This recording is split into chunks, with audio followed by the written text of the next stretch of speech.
Hi, everybody.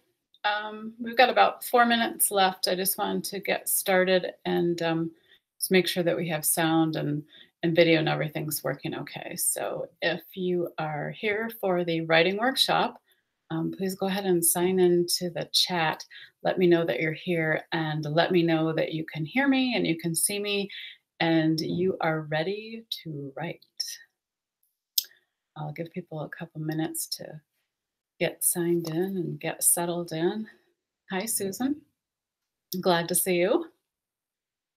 Okay, I see our numbers are coming up. At first there was 0 and I thought, "Oh, that's sad." We still have about 3 minutes. I'm not gonna start the actual content until at least 3 o'clock. Thanks, Susan. John and Jen are here. Excellent. Okay, Marina, glad you can hear me. Irgus, okay. Um, okay, you're hearing me all the way in El Salvador. That's good news. All right, so I'm just watching the clock. We're going to give people a couple more minutes to get in here. Um, there's nothing worse than people starting without you when you're planning to be there. So I said 3 o'clock. So um, since we so far have no technical delays, everything should run on schedule. Hi there, Clara. Hi, Cindy. All right, good. Um, we'll give everybody a chance to get in here. I hope you're as excited as I am. Um, I think this is probably for you. If you're not a good writer, coming in here is probably similar to me going to a calculus class. Uh, know I have a lot to learn, but a little nervous about how that's going to go. Rad in New York City, welcome. How are you? Audrey, hi to you and everyone. Martin, hello. Thanks for joining us. Oh, I'm going to butcher this name and then I'm going to feel silly in the morning. Um, a chow? Did I say that right? Um, feel free to type something nasty if I didn't. I'm sorry. Deepak, hello. Fred, how are you? Okay, we'll give people one more minute. We've got about 20 people in here now. Give everybody a chance to get signed in and get settled. Really, a chow? I said it right? I'm so excited. That makes my whole day. I, you know, I'll tell you guys a story. I used to be a classroom teacher in the public schools, and one of my worst fears, like from when I was a kid myself, was that I could never read and pronounce people's names properly. And I tell you what, the first day of school, when you're a new teacher and you're standing in front of a room full of teenagers, because I taught at the high school, and you have to read down the attendance roll and pronounce everyone's name. That was probably one of the worst days of my teaching career. And in one of my classes, this one kid named Daniel, I accidentally said Danielle as I was, and of course, all the kids laughed at him, and as if it were somehow his fault or something. It was very bad. I was not. I was not. That was one of the first things I learned, was the names of the kids in my classes, so that I never again had to read down that list and kind of guess at how to say their names. And I taught in an inner city high school, and some of the names, there were names I had never heard of before. Um, it was a challenge, but hey, life is full of challenges, right? That's what makes it exciting. Okay, so it's 3 o'clock. We have a fairly full room, so I'm going to start. So, first of all, I want to welcome everybody to this writing workshop. I understand how difficult it is sometimes to get help or to ask for help when there's something that you're really not good at. And I know that we also have some fairly decent writers in here who just kind of want to see what they can learn to improve their skills. And that's one thing about writing. It's kind of like sports or music. Practice makes a difference. And even when you're a good writer, if you haven't been writing in a while or you haven't, it's not something you do every day, the first time back, it can feel scary and be a little bit rusty because you're out of practice. That's all it is. So, anyway, I'm Christine. For those of you who have never seen me before, I'm a professional writer. I have been a writer for pretty much my entire career. I am a former writing teacher, and I also have experience writing. I knew I was going to draw a blank at this point. I wanted to give you a whole list of the different types of writing I did. Here we go. I was a reporter for a weekly newspaper. Actually, that was an interesting writing job because I kind of got it on a dare because I was stupid enough to call the editor one day of my local paper and complain about the quality of some of the articles that he had published. And he kind of gave me one of those, well, if you think you can do better, why don't you give it a try? And I didn't dare say no. So there you go. Next thing I knew, my articles were competing for the front page of the weekly paper. Whether they were better or not, I don't know. Sometimes I think weekly papers just have to fill space. So I've also used to work for a software company writing user manuals. That's an interesting writing job because most writers get paid by the word, or that's kind of how you gauge the, I don't want to say the quality, but certainly the quantity of the writing and therefore the value. When you write user manuals, the goal is to write fewer words, as few words as possible to get the idea across because nobody wants to read pages and pages of user manual nonsense. Click on this, go to the drop down, fill in this bubble. So I also have a lot of marketing writing experience and web content. So that's pretty much, I can't remember a time when writing was hard for me. And so certainly years ago when I was preparing to become a teacher, that was something I really had to think about because the best way to help somebody learn something that they're not good at is to kind of put yourself in their place and try to understand what it's like. And I do understand that sometimes you go to write your listing or anything for your business and you just get that panic before you even start.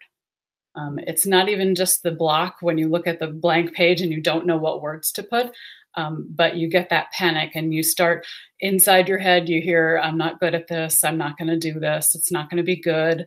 Um, so, really, the first thing that you need to know when it comes to writing your listing is you're going to be fine.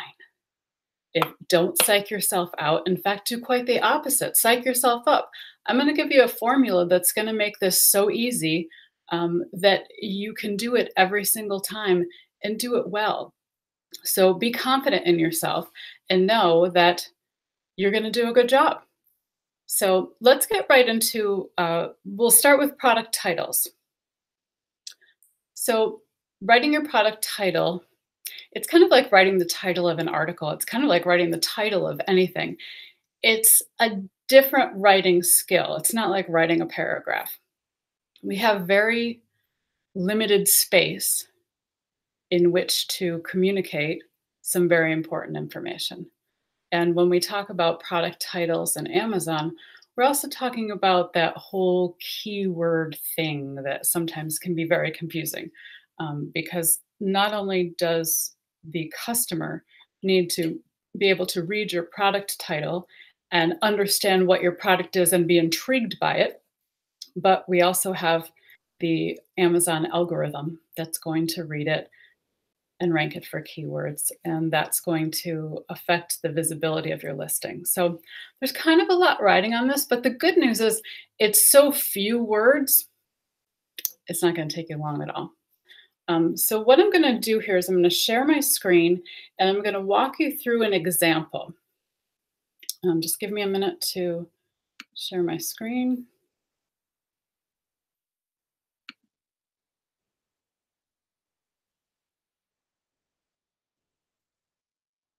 Okay. Okay, can somebody just chat up and tell me that you can see the desktop on my computer? and bonsoir, Luc. Hey, Erin. Hey, Esther. Hey, Jackson. Hi, Maria. Anybody seeing the desktop on my computer? Okay, thank you. Yes, okay. So here's what we're gonna do. I am going to open a document.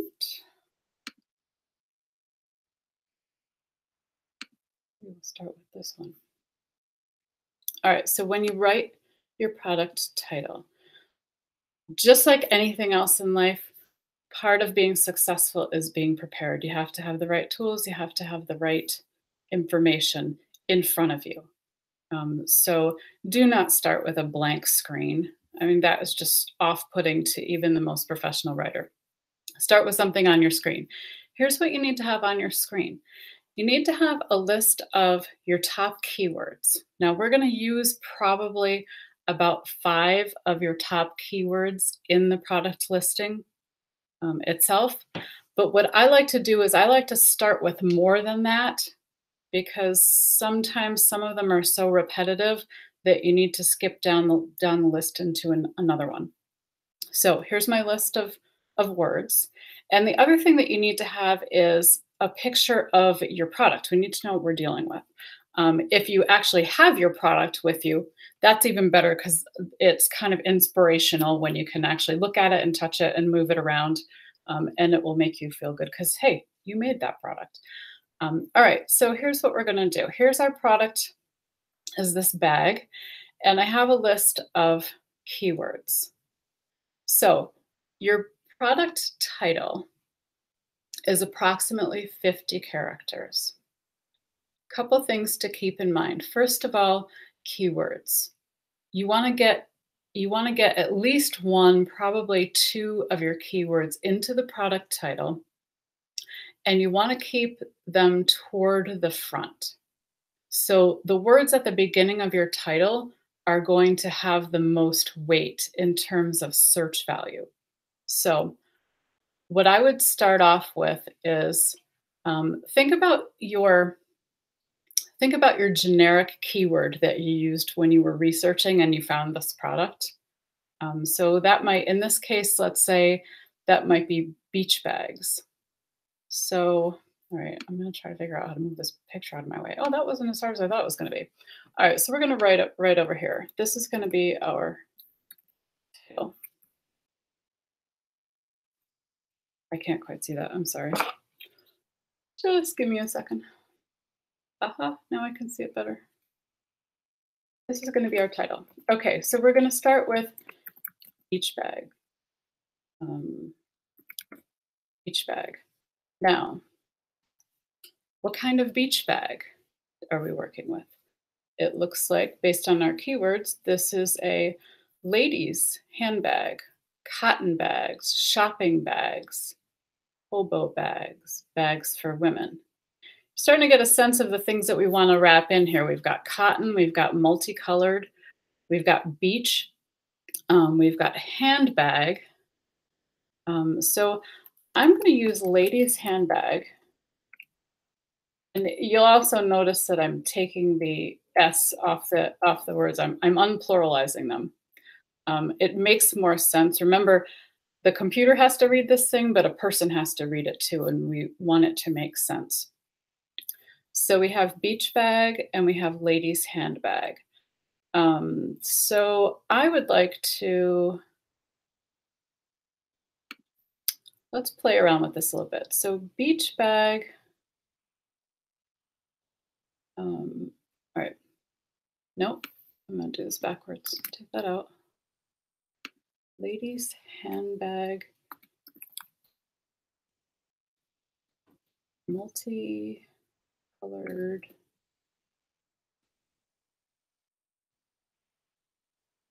Beach bag.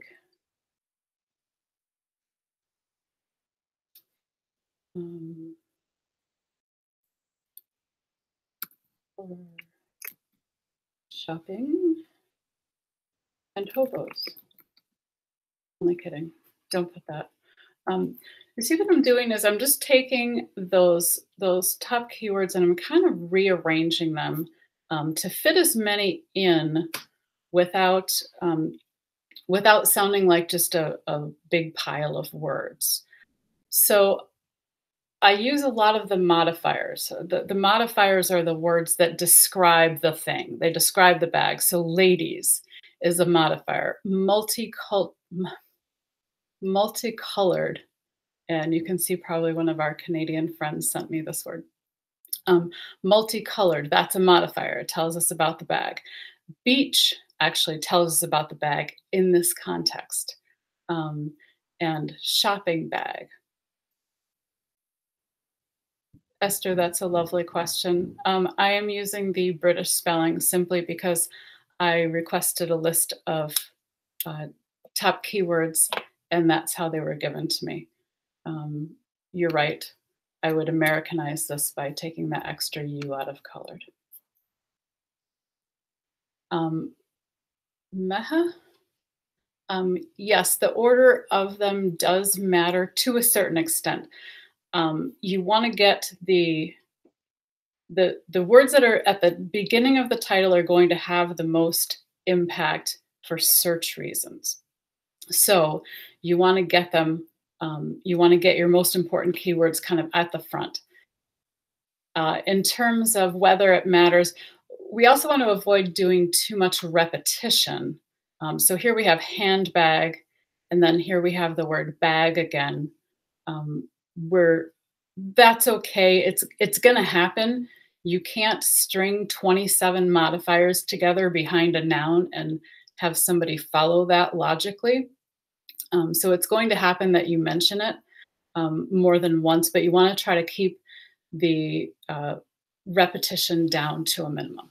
So the other things we want to include in this title are the keywords and some key features. And again, the keywords kind of suggest the key features here, where multicolored uses for shopping and we can't say and for hobos. No, no, no, no, no. Nobody will buy that. Okay, so give me a minute to brainstorm the rest of this. The other thing is that we want it to be in what we call title case, which means that all of the words are capitalized except for the small words. I'm going to put it that way. Conjunctions and articles, but you don't need to know what a conjunction is or what an article is. Just keep in mind the small words. So a word like for. One, it's not a very big word. Two, it doesn't carry much meaning. Three, it has zero search value. So we want to keep those words down to a minimum. For instance, if I were going to, if this product included sunglasses, instead of putting including sunglasses, I would put and sunglasses because and is taking up less space. And or including, neither one of those has any search value for me at all. All right, so give me a minute to brainstorm the rest of this because I didn't write it ahead of time because, hey, what fun would that be? Ladies' handbag.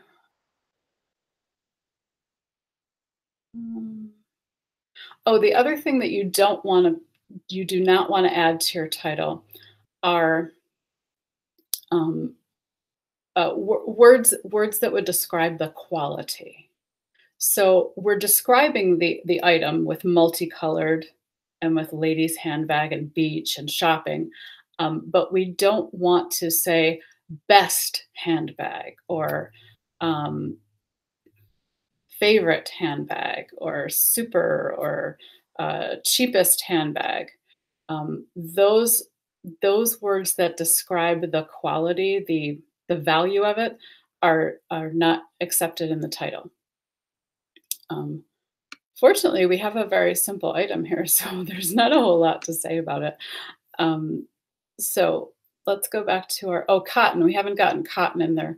Cotton and hobo bags. So what if we said cotton hobo bag? All right, now I've got to go in here and add some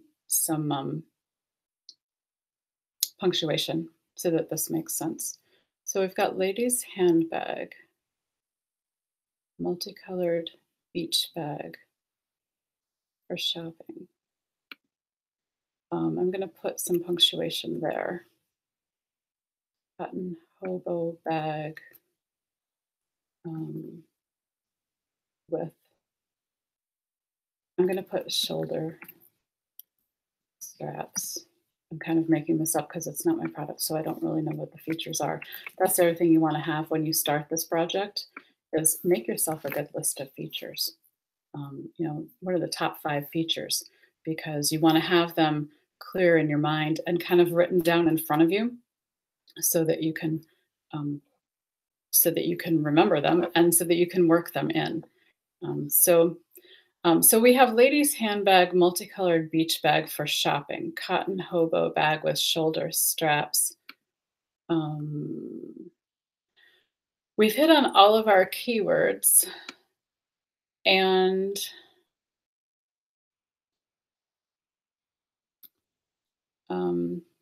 I was gonna just throw in some extra color. Oh yes, sure is. How about women?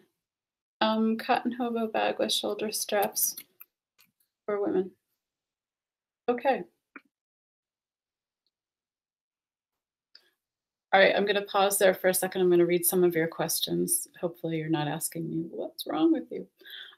Does adding a hyphen break the cluster? Yes, and that's why I put that in there. Should we use punctuation or characters to separate terms? You should use punctuation because it helps the human readers to make a little more sense of the phrases. Obviously, it is going to take up some of your characters, so you want to balance that out. In this case, we have a fairly simple product, so we don't really have, we don't, I don't think we're going to run out of space to say all the things we want to say about it in the title. Will this workshop be recorded and available to watch later? I believe so, yes. How about women? Yep, we got that in there. Ladies, women. It's good to, I know they mean the same thing, but it's good to use both of them. We have bags for women as one of the keyword phrases, and we also have ladies' handbags. So using both of them can be a benefit. For space, can you use and instead of and? You cannot use symbols. You can use numbers for space. And yes, I think we should include something about the size. Let's see. I'm going to call it large. Large cotton hobo bag with shoulder straps for women. That's a good idea. In general, the things that you want to work into your title using your keywords are the size, color, basically differentiating features. With this one, we kind of got away from the color because we have multicolored and that kind of, we could probably use the word striped, although I don't see that came up in these top keywords. That doesn't mean that it isn't in the keywords somewhere. And indeed, the bag is striped.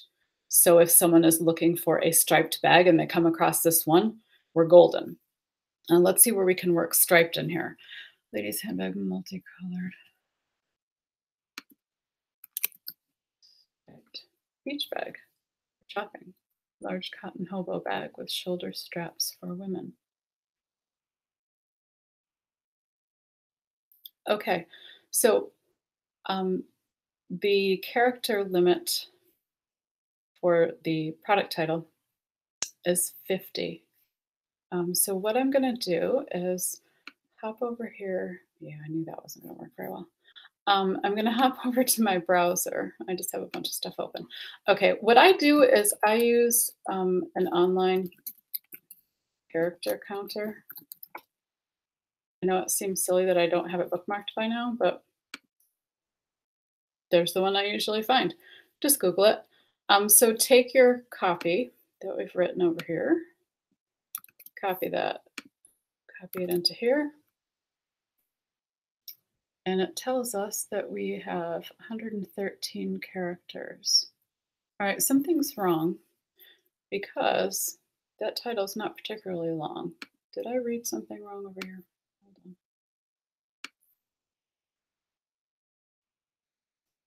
somewhere on my desktop.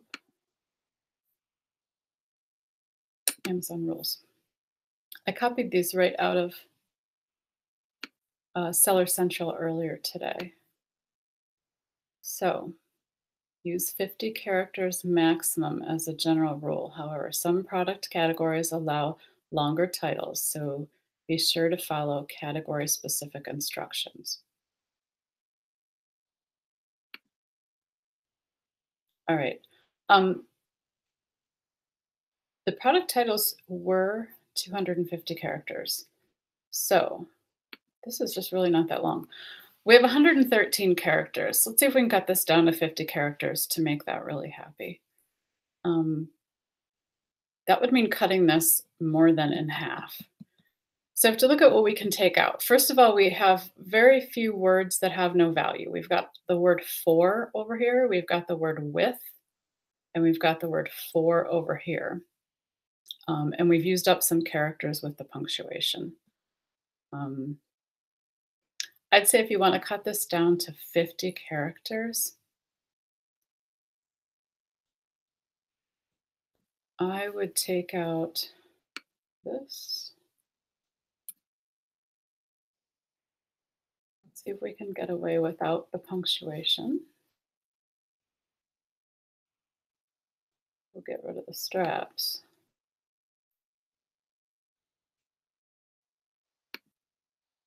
And I would say that that's probably close enough. At 77 characters, that's probably close enough to fit. And notice again, we have our keywords are kind of stacked up at the beginning of the title. All right, let me come back to the chat so I can see what's going on. Okay, some questions. Do you recommend generic popular keywords like perfect for gift? I'm glad that you asked that because the answer is absolutely not. Gift is a really, really misleading keyword to use. You will get a lot of impressions when you use the word gift, and especially if you use it in your PPC. But the problem is that when somebody is searching for a gift, they don't know what they want, which means that out of, say, 100 people are searching for gift, maybe one of them will buy whatever you are offering that is perfect for a gift. Most of them will not, only because there are so many different options for what a gift could be. If you're going to use the word gift, if your item really is a very good gift item, I would save that word for your bullet points, or even push it down into your product description. I know it's really tempting to say, well, I could educate the market about my product and let them know that this is really a good gift item. That's true. You could do that. It's not the most efficient way to sell your product. The most efficient way is to tap into the people who are already on Amazon looking for that product. Help them find yours. The people who already know what they want are much more likely to buy. So that's where I stand on the word gift. When would you use a dash versus a period? I would not put a period in the title. The only punctuation I would use in the title would be a dash. I'm trying to think if I would use a colon even. Probably just a dash, just to separate words. First of all, a period doesn't really belong in a title because it's not a sentence. A period tells us that a sentence has ended. A sentence didn't even start or break out here. A title is not a sentence. And the other thing is, visually, a period is actually going to create less space between two phrases. So I would stick with a dash, or probably a dash. I was going to say a comma. Even a comma doesn't, you can use a comma. That also doesn't really belong in a title, but you can use that. How many words can you use? I missed it. PJ, according to the Amazon rules for product titles that I just read this afternoon. They say 50 characters. So, oh, I forgot to paste. Did I paste our new title? Hold on. Got to remember to do this. When you're all done, you got to paste it back in here so that you're working with the real title. At 77 characters, I think we're in good shape. Now, I've seen much longer titles and product titles, and I know that you have also. Frankly, I've written longer titles. They used to have 250 characters. I believe the field will still hold 250 characters, but what the rule is saying is we really only care about the first 50 characters. So try to keep it short. Amazon sets up these rules. They have a goal for their catalog. When someone goes to Amazon and searches for a product, say they put in beach bag, Amazon would like, instead of looking like they have 1,000 different sellers, which they do, they're trying to make their catalog look homogenous, like it all comes from Amazon. So doing things like restricting what you can use in your title or how long your title is helps each listing to look similar to the other ones, which gives the overall catalog kind of this homogeneous look. To put the word gift on the title. It says that you can't include promotional words there. I know because my brand has that word on it and I have. Yes, exactly. We can see we can't even use the word gift. There are a number of words that you cannot use in the title, such as promotional words like special or sale, clearance, a lot of those things. So that's really not what your product title is for. Your product title is to identify your product. And if you think back to when you were using keywords in a Maisel to find your product and to determine that this was in fact the product that you wanted to launch.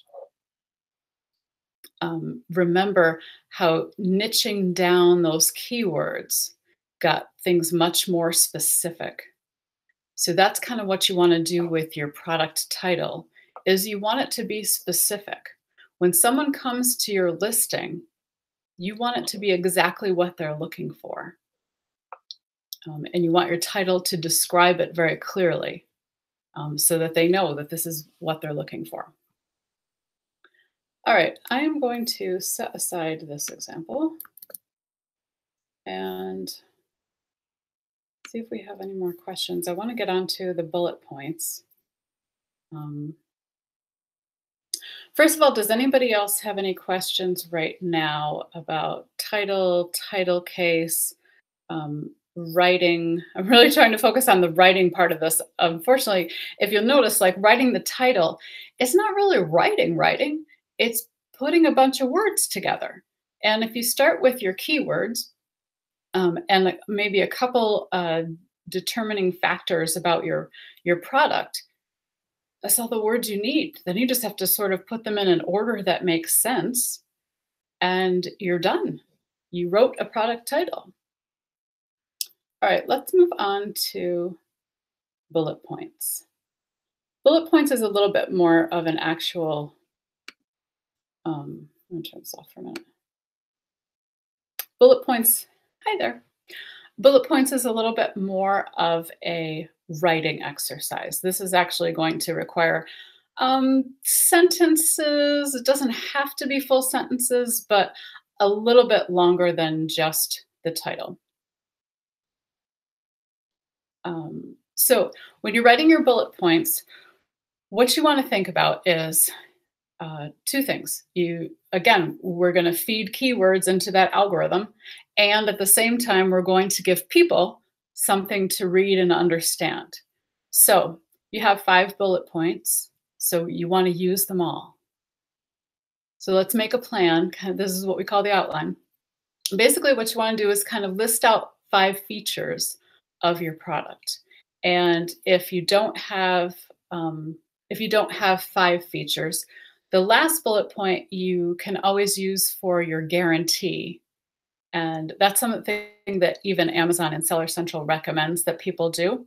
So what I would do for that bullet point then is I would check out some existing listings that have guarantees at the on the last, well, on any of the bullet points, and borrow them. Look at a couple different ones, kind of mash them together in a way that makes sense for your product, and that's what I would use for the last bullet point. So that still leaves us with 4 bullet points. Now, again, this is a great opportunity to get into more keywords and to entice the customers. So what you want to do is you want to put yourself in the position of the customer. This is what we call perspective.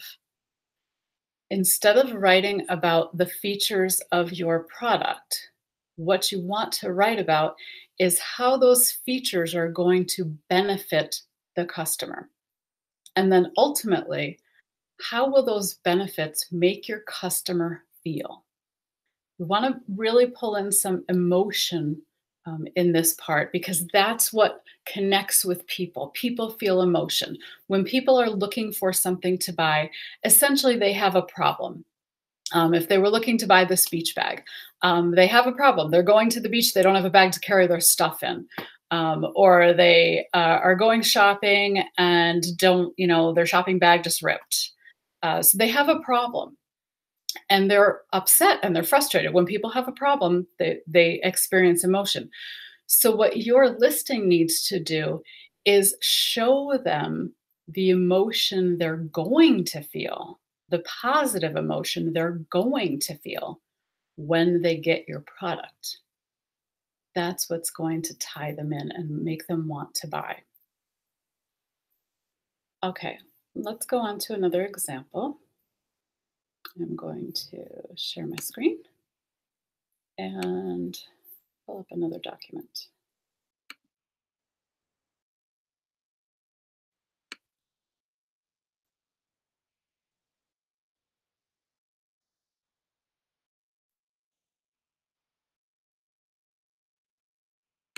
Let's try this one.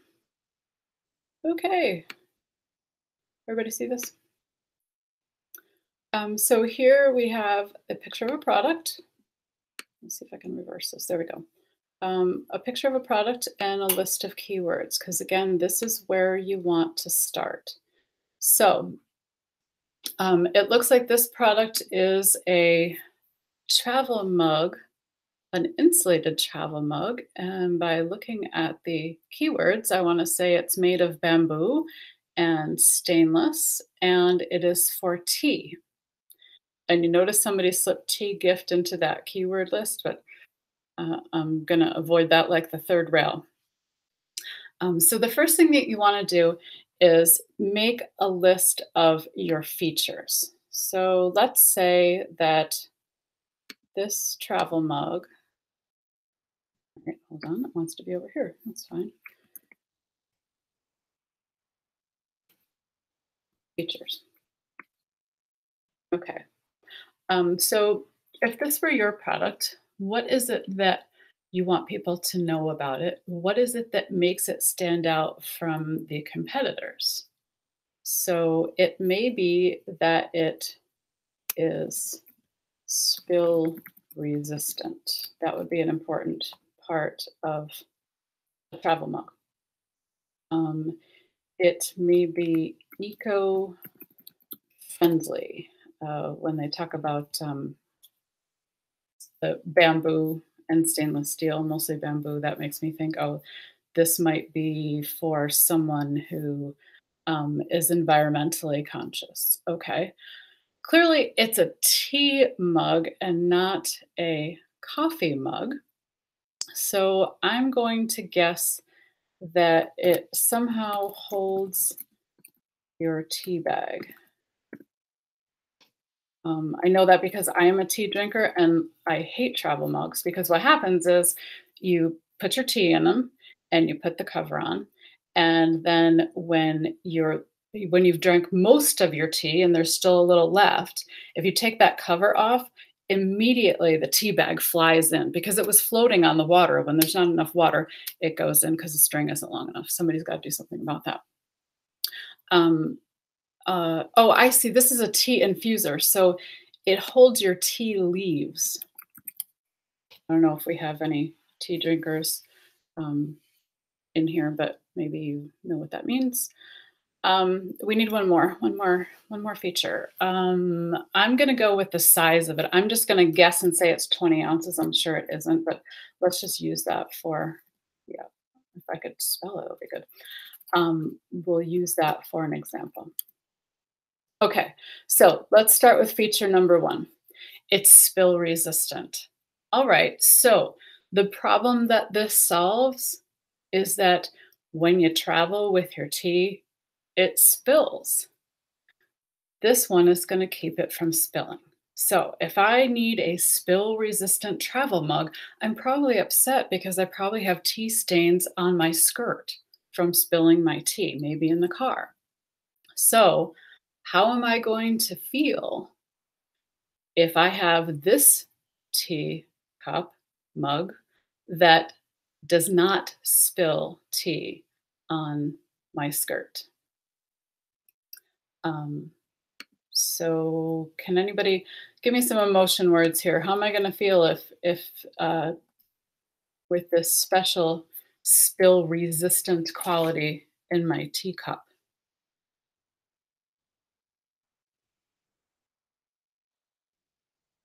Come on, all you writers out there. I know we have a room full of writers here. How am I going to feel? How's that customer going to feel when they finally have a tea mug that doesn't spill? You think about that for a minute. I'll sip my tea. Mm, I like it. Confidence. And thank you for nobody saying dry. Yes, they're going to feel dry, but confidence is the emotion. I love that. So we're going to start our first bullet point with that. Travel and confidence. That's crummy. Let's go with, how about travel confidence? What you get with this spill resistant tea mug. Oops. ENTs and the ANTs have always confused me. Okay. Yes, no more mopping your own pants. See, and that's exactly, I would add that type of quip because it's cute and funny, no more mopping your own pants, as perhaps the second sentence. But I also don't want the bullet points to get too long. So I might also hold that idea for the description further down the page. Now, let's talk about the length of bullet points for a minute. Um, the whole purpose of using bullet points is to make text scannable. If we wrote all this information out in big long paragraphs and we had 4 or 5 big long paragraphs, guess what? No one would read it. So the reason that they use bullet points at this point in the listing is because they want people to be able to scan. And that's pretty much how the average reader gains information, is by scanning first. Now, if they scan the bullet points and decide that this is a product that they really want, they may then take a little extra time to read full sentences, like down in the product description, especially if there's something in particular they're looking for. But at the bullet points, we want it to be scannable. So the bullets make it scannable. What some people do that takes away that scannability is when they make it too long. So one of the things that we do is to take this front phrase. Wow, that was tough. And put it in all caps. Hold on, can't see my cap light. There we go. Travel confidence. And the more I type that, the more I dislike it. So yours, I like yours. No worries. I'm going to replace this with no worries. Okay, so we have a bullet point. No worries gives me an emotion, tells me how I'm going to feel. And it says what you get with the spill resistant tea mug. I'm going to come back to that because it's not that great, but let's leave it there for now. All right, so based on these other features, let's get some other emotions in here. So that first bullet point is really going to speak just to the fact that the mug does not spill. Your tea will not spill in your lap. H.L. brought up a good point up here earlier, how long it stays warm. And I have a tea infuser bottle and number one need for mem. I'm not sure what that's supposed to mean, but how long it stays warm.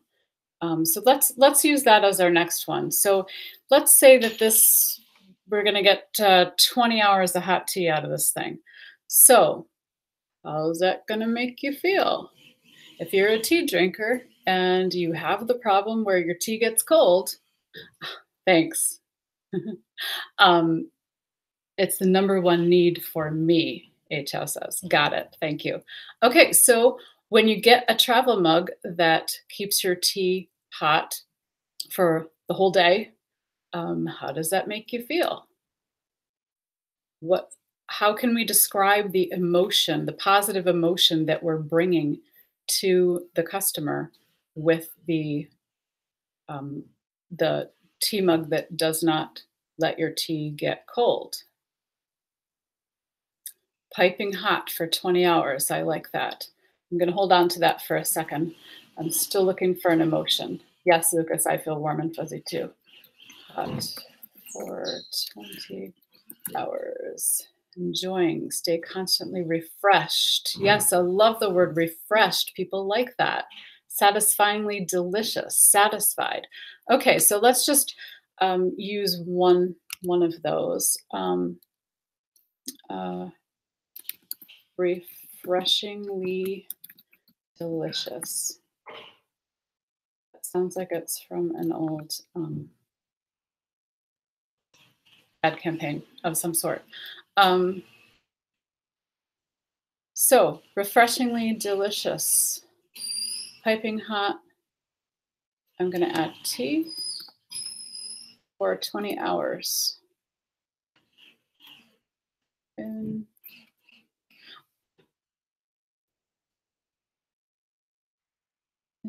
the insulated tea mug. Oops. Insulated. There we go. Okay. I'm checking the time. So we're going to do one more of these bullet points, and then we're going to go back and polish these up because they're not that great. But we're getting the gist of it. So let's do, oh, how about the built-in infuser? That seems to be kind of a special feature. Built-in tea infuser. How does that make you feel? I'm probably not the best person to ask because that does not make me happy, because that makes me think that there's a bunch of tea leaves somewhere in that cup that will end up in my mouth eventually. But don't use me as the norm. Set it and forget it. Warm all day, one-stop steep. I like that, one-stop steep. Keep warm, keep happy. Yeah, all right, we're getting some emotion in here. So built-in tea infuser, how about the convenience of that? If you drink loose leaf tea, you have to have something to put that tea in, to put it into your cup so that those leaves don't go all over the place. And that something, when it is not attached to your cup, could be anywhere. Sometimes it's in the drawer, sometimes it's in the dishwasher, sometimes I don't know what happened to it. So maybe there's a convenient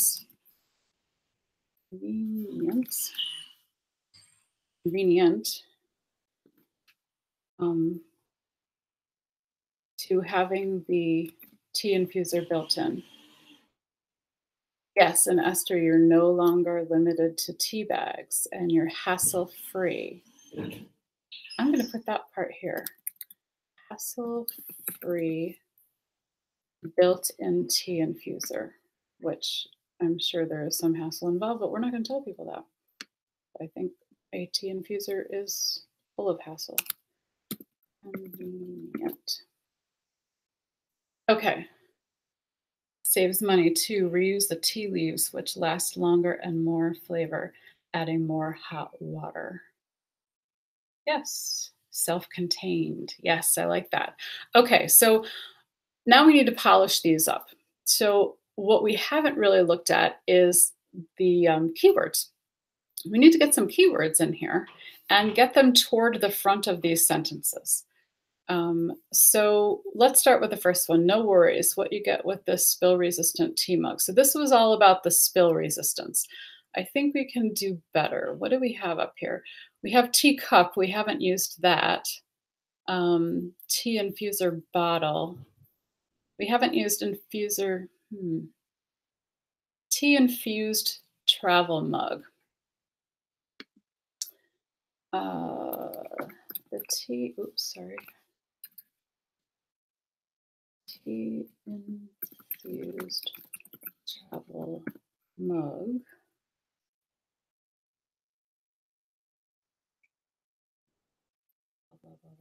Oops.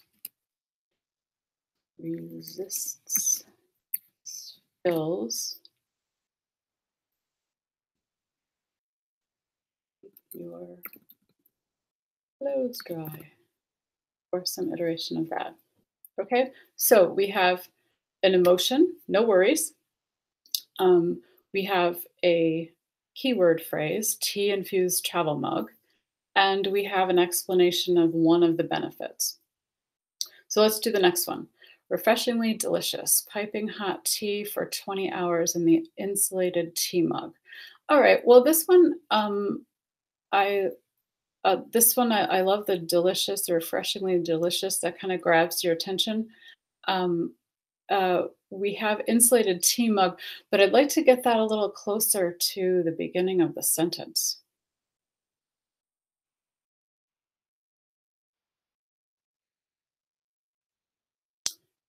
So, piping hot tea for 20 hours. This insulated tea mug will hold.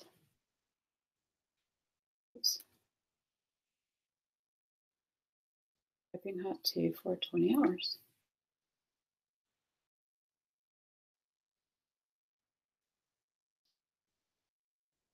And convenient, hassle-free, built-in tea infuser. I like that one. It's short. It does have the.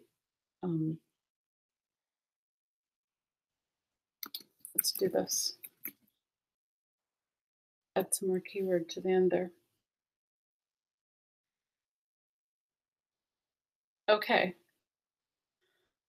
All right. So this is really how you proceed.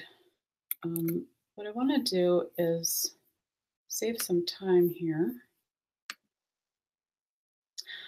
I think one of the most important writing tips about the titles and about the bullet points is that it's really more, it's like piecing a puzzle together instead of actual writing. So you start with keywords. So you have words, you start with the features of your product, and you put them together in this way. So it shouldn't be oh my gosh, I have to sit down and write a paragraph. I don't know where to start. Well, you always know where to start. You have a product and you have your keywords. And you have the features of your product. You know what what differentiates your product from the others. Certainly, when you do this for your own product, it's a lot easier. I mean, this kind of seemed a little bit like we were guessing at stuff. And when you do it for someone else's product, in a way, you are guessing at stuff unless they tell you what's most important. When it's your own, it's a lot easier to know what you want to put into it. Let me take some of these questions. So about how many emotional words should we try to use at the beginning of each bullet? You want that introductory phrase for each bullet to be like a word or two, something that grabs. And if you're stuck looking for emotion words or words that will move people, Google it.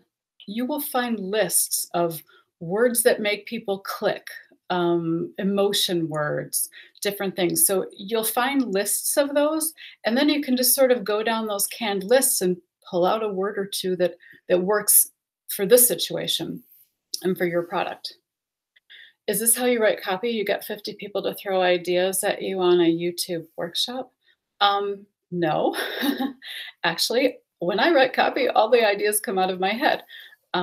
This was just the fastest way to include everyone and show everybody how to do it. The basic formula, I think, is clear, is that you take your keywords and you start with your title and you get your keywords front loaded into your title.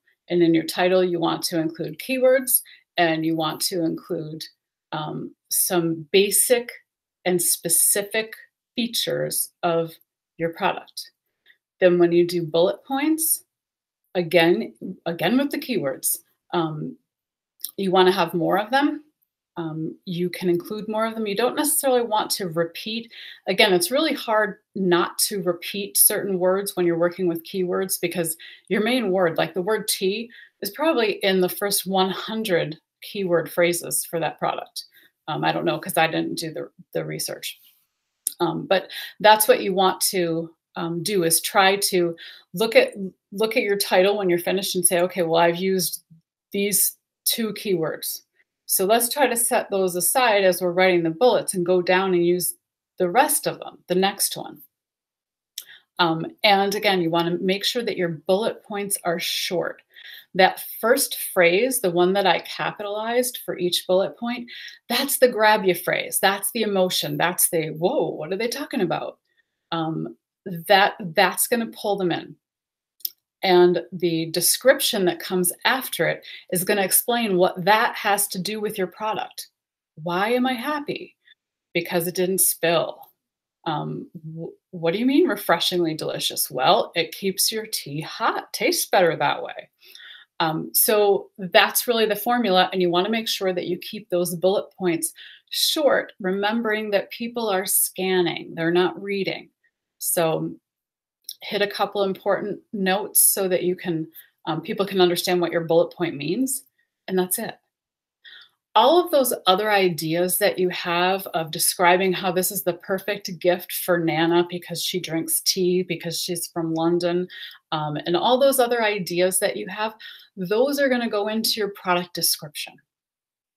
They are important. They're great things to explain to your customers and help educate them about how they could use your product, why they need your product, but they're just not the upfront ideas.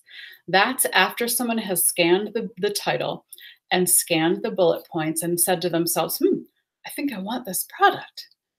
Then when they're more invested and they want to spend 2 minutes, because really, I mean, the average person is going to look at a listing, for like seconds before deciding to move on or to stay there. When they're willing to invest a couple minutes, they're going to scroll down to your product description. And that's where you can give them some more information and be a little more conversational and a little more wordy, although you still want to get those keywords in and you don't want to keep them, people are still not going to spend 5 minutes reading your product description. They might spend 2. Okay. Where did we leave off? Oh, thank you, Nori. There's another mesh cap on the top of the tea infuser that will stop leaves as you drink tea. I'm actually going to have to try that because I've had some poor experiences with tea infusers and it's just a thing with me. Is each bullet point limited to 50 characters?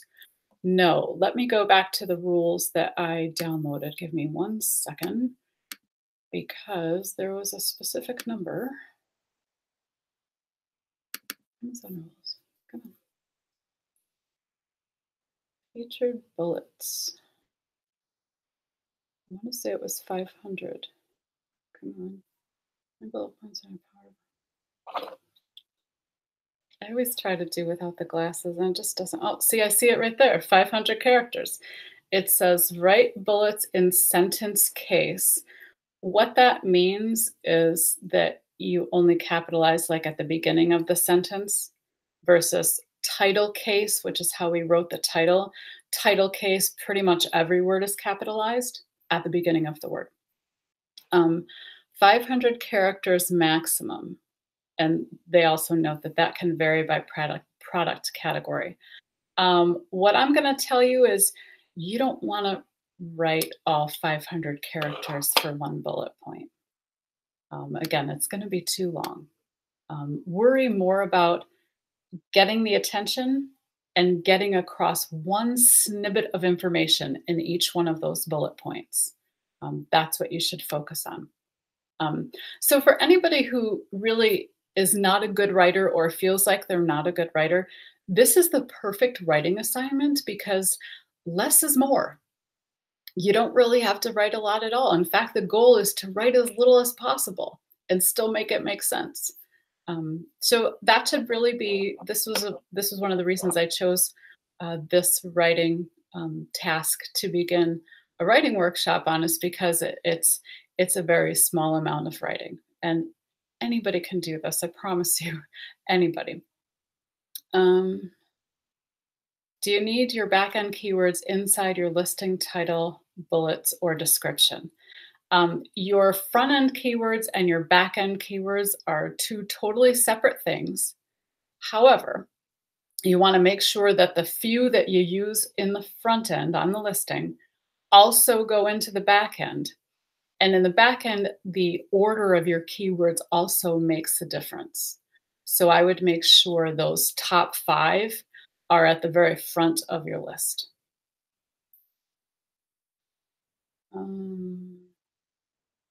Okay, looking for more questions. So first introduce yourself, title and bullet points. Then you can try to show them how funny, entertaining you are. Gotcha. Yes, exactly. Exactly. You know, the key to a lot of marketing writing, which is basically what we're doing here is marketing writing, is putting yourself in the position of the customer. If I come to your listing, I'm the customer. What is it I want? What am I looking for? You have to figure that out, and you have to get that up front because nobody has patience and nobody has time. So you want to, the title is going to grab them. Those bullet points is going to grab them with some emotion. Yes, I need this. It's going to solve my problem. It's going to make me feel good. And then further down, yes, you can add more information. And of course, all that information is important. I read a statistic that says that like 60% of people buy from their cell phone in an Amazon cell phone app. The description comes first. Sorry, it skipped. The description comes first at the bullet points. How do we should write the description? Like the bullet points. First, hold on. First a feeling and then more characteristics. Writing the product description is another topic for another day. Basically, let's focus on the product title and the bullet points. And you are right, most people are buying from their cell phones. But if you look at the way they have this set up, you have fewer characters available to you in the title and the bullet points. And then when you get down to the product description, you have many more. And so obviously Amazon kind of thought that through in terms of what people see first, second, and third. Gina, I can't speak to those showing up in a different order on your phone. I'm going to have to look into that. It certainly would make sense then not to spend a lot of words in your product description. But more importantly, what makes your product description scannable is when you have subheads, bullet lists, white space. Those are all things that we would talk about if we were going to talk about writing product descriptions. So our hour is over, and I hope that everyone has learned something about writing their product title and your bullet points. And if nothing else, I hope that this gave you kind of a formula to start. Understand that writing is never finished. So even once you write your title and you write your bullet points and write your product description, um, you will need to go back. You will need to tweak them. You will need to fine tune them. And that's not because you're not a professional writer. That's because that is the nature of language and of writing. So at least, hopefully, I gave you a means of starting and a way to get the first draft done. And then you can always go back and tweak it. Then you can have somebody take a look at it and make some suggestions to you when you can change it. But at least you have a basic format so that you're not staring at that blank screen anymore. So I want to thank everybody for coming. And like I said, I hope that you learned a lot. And I hope that I can help you further with your writing as we go forward. Thanks, everybody. Bye bye.